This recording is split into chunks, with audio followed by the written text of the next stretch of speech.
Hi, everyone. It's Pastor Dan with uplifting thoughts for today. And I've got a question for you. It may be the most important question you'll ever ask yourself. Here it is.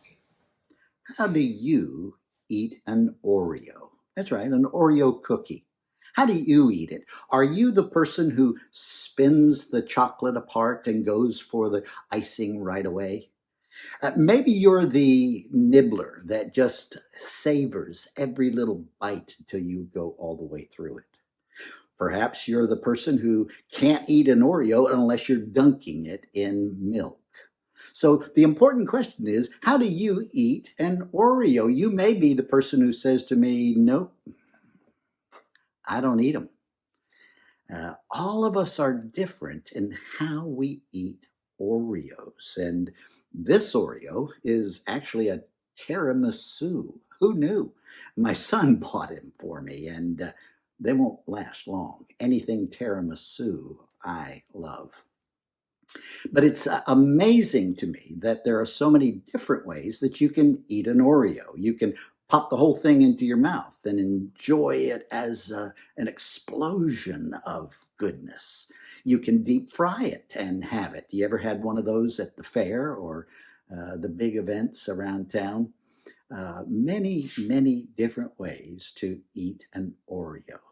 And the reason that's such an important question is because then I ask you, if you let others eat Oreos the way that they do, that's different than the way that you do, why then do you judge others when it comes to things of the Spirit instead of letting the Spirit lead them?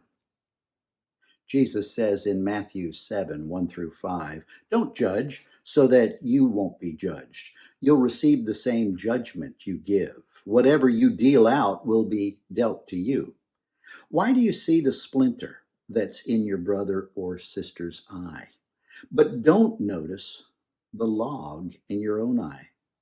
How can you say to your brother or sister, let me take the splinter out of your eye, when there's a log in your own eye?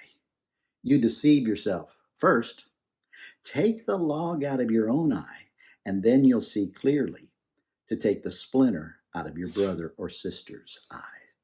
Maybe that's it. Maybe we think we're big law takers out of our own eyes. But even Paul writes to the church and says, be gentle, you who are spiritual, in leading others.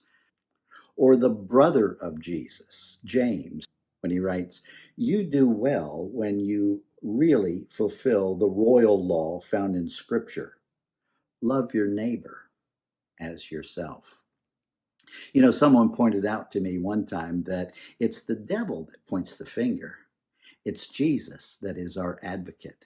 And if we become others' advocates and love them as we love ourselves, this world would be a sweeter place. So remember, many different ways to eat Oreos. Enjoy today by loving another person just like you love yourself. Have a great day.